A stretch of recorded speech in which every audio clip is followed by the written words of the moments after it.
by Jules Verne, translated by Anonymous. Book 2, Chapter 11. A Fete Day. The temperature continued to decrease. The mercurial thermometer, which freezes at 42 degrees below zero, was no longer of service, and the spirit thermometer of the Dobryna had been brought into use. This now registered 53 degrees below freezing point.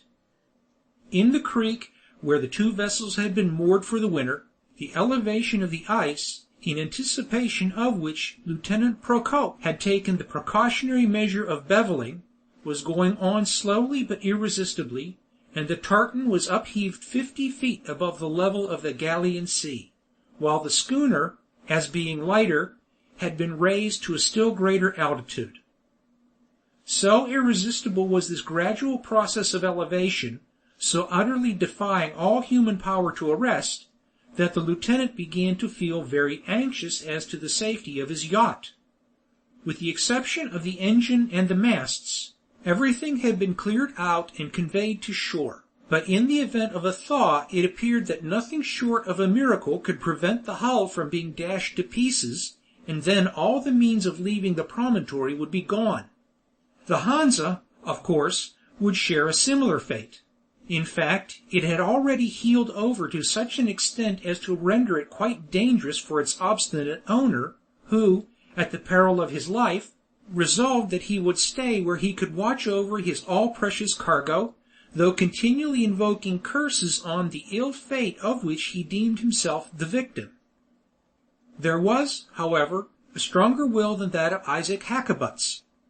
Although no one of all the community cared at all for the safety of the Jew, they cared very much for the security of his cargo, and when Servadac found that nothing could induce the old man to abandon his present quarters voluntarily, he very soon adopted measures of coercion that were far more effectual than any representations of personal danger. "Stop where you like, Hakkabut," said the captain to him, "but understand that I consider it my duty to make sure that your cargo is taken care of. I am going to have it carried across to land, at once." Neither groans, nor tears, nor protestations on the part of the Jew were of the slightest avail. Forthwith, on the 20th of December, the removal of the goods commenced. Both Spaniards and Russians were all occupied for several days in the work of unloading the tartan. Well muffled up as they were in furs, they were able to endure the cold with impunity, making it their special care to avoid actual contact with any article made of metal, which, in the low state of the temperature, would inevitably have taken all the skin off their hands, as much as if it had been red hot. The task, however, was brought to an end without accident of any kind, and when the stores of the Hansa were safely deposited in the galleries of the hive, Lieutenant Procope avowed that he really felt that his mind had been unburdened from a great anxiety. Captain Servadac gave old Isaac full permission to take up his residence amongst the rest of the community, promised him the entire control over his own property, and although showed him so much consideration that, but for his unbounded respect for his master, Ben Zoof would have liked to reprimand him for his courtesy to a man whom he so cordially despised.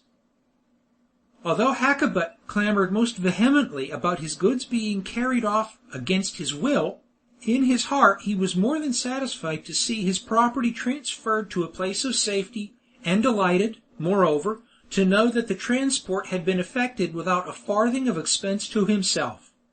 As soon, then, as he found the tartan empty, he was only too glad to accept the offer that had been made him, and very soon made his way over to the quarters in the gallery where his merchandise had been stored.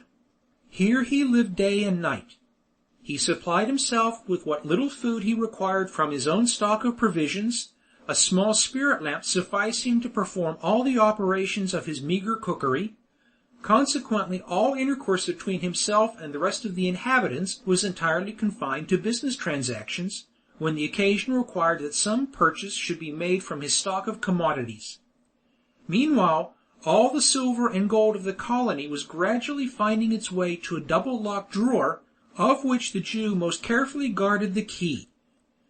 The 1st of January was drawing near, the anniversary of the shock which had resulted in the severance of 36 human beings from the society of their fellow men. Hitherto, not one of them was missing. The unvarying calmness of the climate, notwithstanding the cold, had tended to maintain them in good health, and there seemed no reason to doubt that, when Gallia returned to the earth, the total of its little population would still be complete. The 1st of January, it is true, was not properly New Year's Day in Gallia, but Captain Servadac, nevertheless, was very anxious to have it observed as a holiday. "I do not think," he said, to Count Timascheff and Lieutenant Procope, "that we ought to allow our people to lose their interest in the world to which we are all hoping to return. And how can we cement the bond that ought to unite us, better than celebrating, in common with our fellow creatures upon earth, a day that awakens afresh the kindly sentiments of all? Besides," he added, smiling, "I expect that Gallia, although invisible just at present to the naked eye, is being closely watched by the telescopes of our terrestrial friends, and I have no doubt that the newspapers and scientific journals of both hemispheres are full of accounts detailing the movements of the new comet." "True," asserted the count. "I can quite imagine that we are occasioning no small excitement in all the chief observatories." "Aye, more than that," said the lieutenant. "Our Gallia is certain to be far more than a mere object of scientific interest or curiosity. Why should we doubt that the elements of a comet which has once come into collision with the earth have by this time been accurately calculated? What our friend the professor has done here has been done likewise on the earth, where, beyond a question, all manner of expedients are being discussed as to the best way of mitigating the violence of a concussion that must occur." The lieutenant's conjectures were so reasonable that they commanded assent. Gallia could scarcely be otherwise than an object of terror to the inhabitants of the earth, who could by no means be certain that a second collision would be as comparatively so harmless as the first. Even to the Gallians themselves, much as they looked forward to the event, the prospect was not unmixed with alarm, and they would rejoice in the invention of any device by which it was likely that the impetus of the shock might be deadened. Christmas arrived, and was marked by the appropriate religious observance by everyone in the community, with the exception of the Jew, who made a point of secluding himself more obstinately than ever in the gloomy recesses of his retreat. To Ben Zoof the last week of the year was full of bustle. The arrangements for the New Year's fete were entrusted to him, and he was anxious, in spite of the resources of Gallia being so limited, to make the program for the day as attractive as possible. It was a matter of debate that night whether the professor should be invited to join the party. It was scarcely likely that he would care to come, but, on the whole, it was felt to be advisable to ask him. At first Captain Servadac thought of going in person with the invitation, but, remembering Rosette's dislike to visitors, he altered his mind, and sent young Pablo up to the observatory with a formal note, requesting the pleasure of Professor Rosette's company at the New Year's fete. Pablo was soon back, bringing no answer except that the professor had told him that today was the 125th of June, and tomorrow would be the 1st of July. Consequently, Servadac and the count took it for granted that Palmyrin Rosette declined their invitation. An hour after sunrise on New Year's Day, Frenchmen, Russians, Spaniards, and little Nina, as the representative of Italy, sat down to a feast such as never before had been seen in Gallia. Ben Zoof and the Russian cook had quite surpassed themselves. The wines, part of the Dobryna's stores, were of excellent quality. Those of the vintages of France and Spain were drunk in toasting their respective countries, and even Russia was honored in a similar way by means of a few bottles of Kümmel. The company was more than contented. It was as jovial as Ben Zoof could desire, and the ringing cheers that followed the great toast of the day, "A happy return to our Mother Earth," must fairly have startled the professor in the silence of his observatory. The déjeuner over, there still remained 3 hours of daylight. The sun was approaching the zenith, but so dim and enfeebled were his rays that they were very unlike what had produced the wines of Bordeaux and Burgundy which they had just been enjoying, and it was necessary for all, before starting upon an excursion that would last over nightfall, to envelop themselves in the thickest of clothing. Full of spirits, the party left the hive, and chattering and singing as they went, they made their way down to the frozen shore, where they fastened on their skates. Once upon the ice, everyone followed his own fancy, and some singly, some in groups, scattered themselves in all directions. Captain Servadac, the count, and the lieutenant were generally seen together. Negrete and the Spaniards, now masters of their novel exercise, wandered fleetly and gracefully hither and thither, occasionally being out of sight completely. The Russian sailors, following the northern custom, skated in file, maintaining their rank by means of a long pole passed under their right arms, and in this way they described a trackway of singular regularity. The two children, blithe as birds, flitted about, now singly, now arm in arm, now joining the captain's party, now making a short peregrination by themselves, but were always full of life and spirit. As for Ben Zoof, he was here, there, and everywhere, his imperturbable good temper ensuring him a smile of welcome whenever he appeared. Thus coursing rapidly over the icy plain, the whole party had soon exceeded the line that made the horizon from the shore. First, the rocks of the coast were lost to view, then the white crests of the cliffs were no longer to be seen, and at last the summit of the volcano, with its corona of vapor, was entirely out of sight. Occasionally the skaters were obliged to stop to recover their breath, but, fearful of frostbite, they almost instantly resumed their exercise, and proceeded nearly as far as Gourbi Island before they thought about retracing their course. But night was coming on, and the sun was already sinking in the east with the rapidity to which the residents on Gallia were by this time well accustomed. The sunset upon this contracted horizon was very remarkable. There was not a cloud nor a vapor to catch the tints of the declining beams.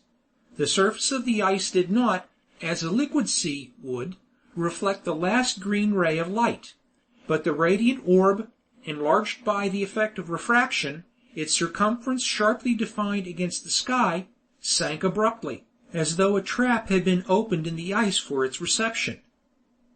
Before the daylight ended, Captain Servadac had cautioned the party to collect themselves betimes into one group.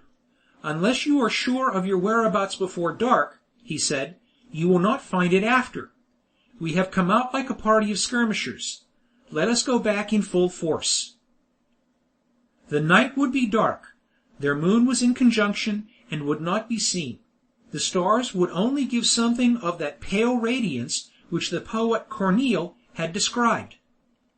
Immediately after sunset the torches were lighted, and the long series of flames, fanned by the rapid motion of their bearers, had much the appearance of an enormous fiery banner. An hour later, and the volcano appeared like a dim shadow on the horizon, the light from the crater shedding a lurid glare upon the surrounding gloom. In time the glow of the burning lava, reflected in the icy mirror, fell upon the troop of skaters, and cast their lengthened shadows grotesquely on the surface of the frozen sea. Later still, half an hour or more afterwards, the torches were all but dying out. The shore was close at hand. All at once, Ben Zoof uttered a startled cry, and pointed with bewildered excitement towards the mountain. Involuntarily, one and all, they ploughed their heels into the ice and came to a halt. Exclamations of surprise and horror burst from every lip. The volcano was extinguished. The stream of burning lava had suddenly ceased to flow. Speechless with amazement, they stood still for some moments. There was not one of them that did not realize, more or less, how critical was their position. The sole source of the heat that had enabled them to brave the rigor of the cold had failed them. Death, in the cruelest of all shapes, seemed staring them in the face. Death from cold. Meanwhile, the last torch had flickered out. It was quite dark. "Forward!" cried Servadac, firmly. At the word of command they advanced to the shore, clambered with no little difficulty up the slippery rocks, gained the mouth of the gallery, groped their way into the common hall. How dreary, how chill it seemed! The fiery cataract no longer spread its glowing covering over the mouth of the grotto. Lieutenant Procope leaned through the aperture. The pool, hitherto kept fluid by its proximity to the lava, was already encrusted with a layer of ice. Such was the end of the New Year's Day so happily begun. End of Book 2, Chapter 11.